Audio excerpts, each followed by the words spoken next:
Most people get confused the very first time they open Cash App.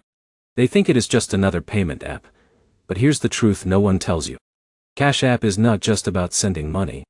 It is a full financial tool that can handle payments, banking, investing, and even Bitcoin. And if you don't set it up correctly from the start, you can miss key features or even make costly mistakes.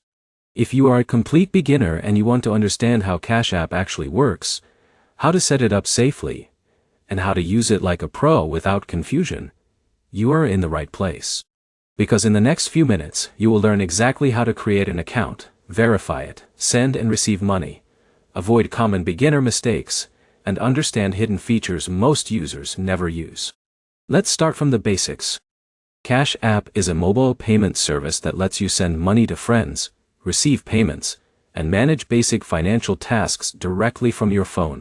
Think of it like a digital wallet combined with a simple banking system.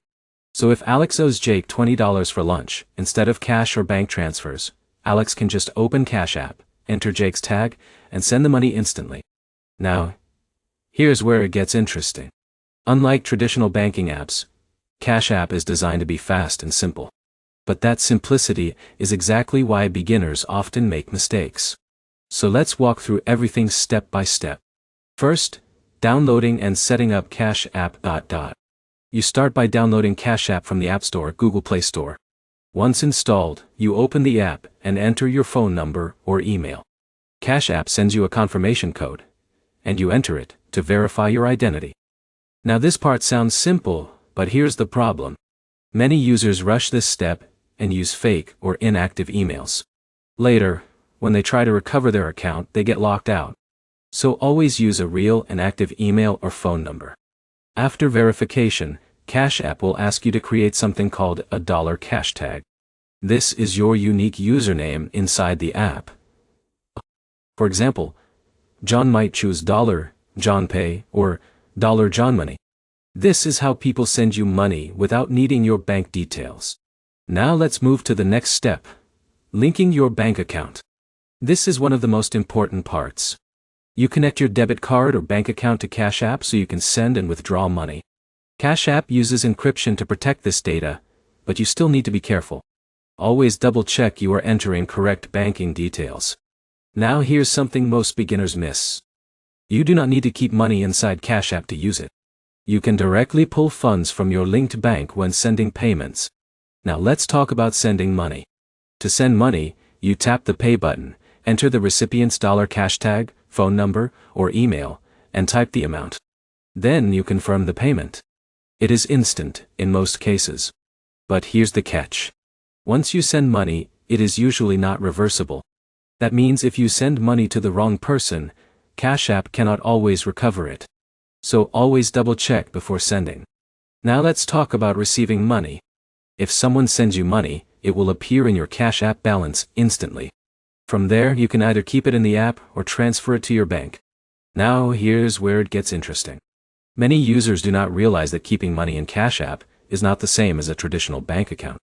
While it is secure, it is still better to transfer large amounts to your bank for safety. Now let's move to one of the most important features, Cash App Card. Cash App offers a free debit card called the Cash Card. This card is linked to your Cash App balance and can be used in stores or online like a normal debit card. So if Jake goes to a coffee shop, he can just swipe or tap his Cash Card and pay directly from his Cash App balance. You can also customize the design of your card inside the app, which is a fun feature many users enjoy. Now, let's talk about security, because this is where beginners need to pay attention. Cash App uses PIN codes, fingerprint authentication, and encryption to protect your account. But the biggest risk is not hacking. It is user error. For example, if you share your $cash tag publicly without caution, you might receive spam requests or scams. Also, never send money to unknown users promising returns or investments. That is one of the most common Cash App scams. Now let's talk about refunds. Cash App does not always guarantee refunds for mistaken payments. That is why they strongly warn users before confirming transactions. So always treat Cash App like cash.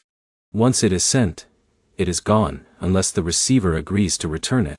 Now, let's explore something many beginners don't know. Cash App also allows Bitcoin buying and selling. Inside the app, you can buy small amounts of Bitcoin directly. For example, Alex can invest $10 in Bitcoin without needing a separate crypto exchange account.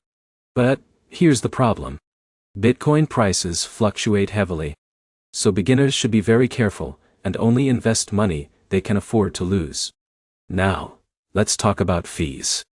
Cash App is mostly free for standard transfers, but there are fees for instant transfers and Bitcoin transactions. Instant transfers usually come with a small percentage fee. So if John sends $100 instantly to his bank, he might receive slightly less depending on the fee. Now, let's cover a few beginner mistakes you should avoid. First, do not send money without verifying the recipient. Second, do not ignore security settings like PIN lock and notifications. Third, do not keep large amounts of money sitting in your Cash App balance unnecessarily. Now let's talk about limits. Cash App has sending and receiving limits for new users. As you verify your identity, these limits increase. That is why identity verification is important if you plan to use it regularly. Now here's a simple way to think about Cash App. If you are sending money to friends, splitting bills, or making quick payments, Cash App is perfect. If you are managing large savings or long-term banking needs, it should not replace your bank. It is a tool, not a full replacement for financial planning. Now let's bring everything together. Cash App is simple, fast, and beginner-friendly. It lets you send money, receive payments, use a debit card, and even invest in Bitcoin. But its simplicity also means you need to be careful with mistakes, because transactions are often irreversible. So the smart way to use Cash App is simple. Set it up correctly. Secure your account. Double-check every payment. And use it for convenience, not long-term storage of large funds. If you follow these steps, Cash App becomes a powerful and easy financial tool instead of a risky one. To quickly summarize, Cash App helps you send money instantly, receive payments easily, use a debit card for spending, and even explore Bitcoin. But safety depends on how carefully you use it. If this tutorial helped you understand Cash App clearly, make sure to like the video, leave a comment with your questions, and subscribe for more simple guides like this. It will help you use financial apps confidently without confusion or mistakes.